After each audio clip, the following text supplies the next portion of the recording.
I only recently played the Monkey Island games. The special editions went on sale and it was always a glaring hole in my game history, so I purchased them on Steam a while ago. The Secret of Monkey Island is a game I would say wholeheartedly holds up today. Sure, some of the elements are slightly frustrating and could easily have been streamlined even further, particularly the fact that the game still insists on making you watch Guybrush trek through the map to get to a different location, and grinding to collect all the insult sword fighting quips, although these do tend to get a good laugh. I'm not gonna take your insolence sitting down. Oh, your hemorrhoids are flaring up again, eh? But it definitely holds up as an experience, and I would genuinely recommend it. Something that the game does really well is theming. Guybrush is passionate about his interests and will complete a goal that resonates with him as best he can. But he's also inexperienced, naive, and completely removed from anything that one would naturally think of when one thinks pirate. Guybrush is, in essence, the player. The generic player of any video game. But it works, because he also has his own sensibilities and personality, which emphasises the character behind the surrogacy. The straight man in a wacky world, too smart to put up with everyone's shite without snarky commentary, but too dumb not to do it. Monkey Island, even in its puzzle solving, is masterful. The puzzles are things someone can feasibly work out logically. For instance, the shopkeeper will go to get the swordmaster if you ask him to, and while the game doesn't explicitly say to, and most players' instinct will realistically be to try and steal things from the store, the actual puzzle is to follow the shopkeeper to the swordmaster. Or when you have a corrosive liquid eating through your mug in the inventory, so you need to pour it into other empty mugs to keep it long enough to get it to the jail. These puzzles may require different levels of out-of-the-box thinking, but they do have a definitive level of logic and plausibility, which grounds proceedings in a level of realism. This, I feel, is where Monkey Island 2 falls so short it marks as one of my most disappointing sequels of all time. The puzzles make significantly less sense and have no relevance in the world itself, making the puzzles feel intentionally obnoxious.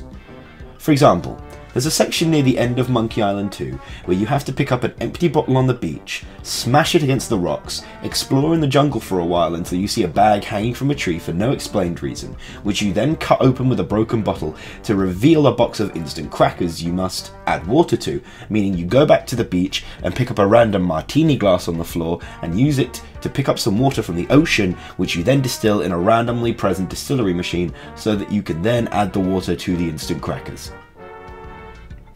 What the fuck? That's not a puzzle. That's not even remotely a puzzle. The later Monkey Island games get a lot of stick for lazy design that's disguised as a joke, particularly Tales of Monkey Island. But the mere existence of this instant cracker mix indicates the exact same design philosophy. There is literally no reason for this item to even exist in this universe. And yet, here it is. If you don't have the knowledge of this random item's existence, and let's be honest, why would you expect such a ridiculous item to exist in a pirate-themed point-and-click adventure game? There is no puzzle to solve. And when you find it, there's no aha moment like there is when you solve a puzzle, or like there is in the first game.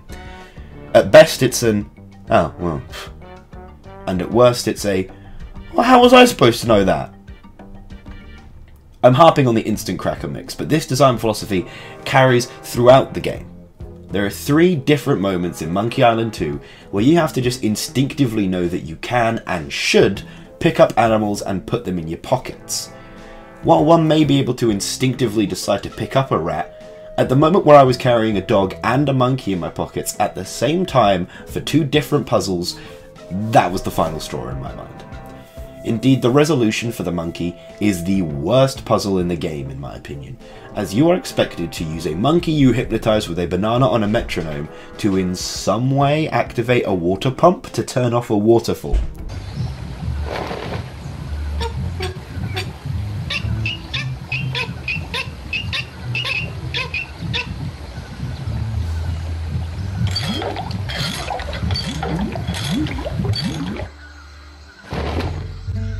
How anyone was genuinely expected to naturally work this out without just randomly clicking and trying using every item in your inventory on the pump, I don't know. but it clearly indicates a departure from the logic and genuine intelligence of the first game. Who cares, you might be thinking. I solved these puzzles when I was a kid, so they can't be that hard. Clearly you're just too dumb for these games. Maybe. But if you try to use logic to solve puzzles which don't follow logic, it's not exactly something you can blame a new player for not knowing.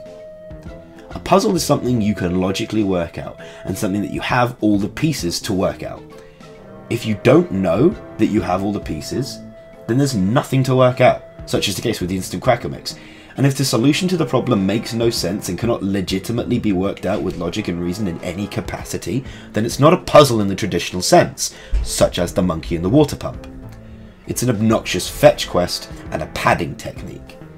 This is reflected in some of the developer commentary for Monkey Island 2, where the 3 lead developers talk about insecurity about their game's length. Why did we make this game so long? It was like an insecurity. I think obviously we were insecure, and we wanted to make it bigger. We had like a size issue. We had short game syndrome from the first one. No one ever complained about the first game. Like nowadays, no matter what you do, people say your game's short.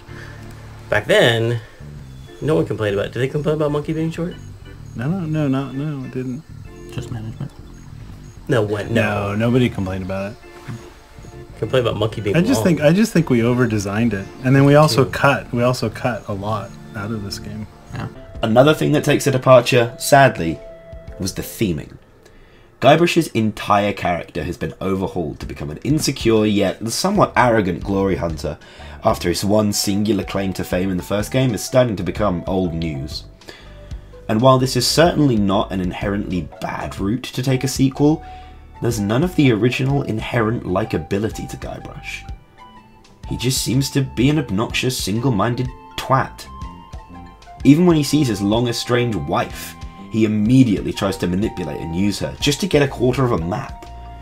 I know I shouldn't have anything to do with you, but there's something about your weakness and ineptitude that I find infectious. Does that mean you're gonna let me have the map? The map. Is that what this is all about? This is not, and would never be, the actions of the Guybrush from the first game. This change of character also completely removes a core element of the theming, but at that point I'd be parroting Innuendo Studios' videos, so I'll just recommend that you watch that instead. There'll be a link in the corner or something.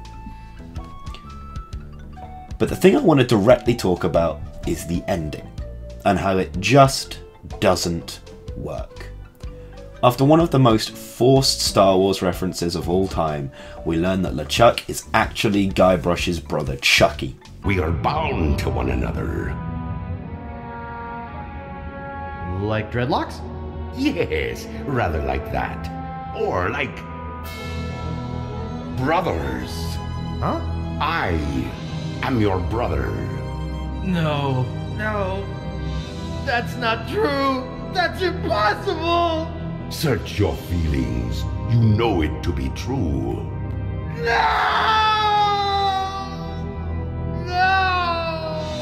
We then get someone walk in and tell us, "The kids aren't allowed here," and we leave the location that we're in.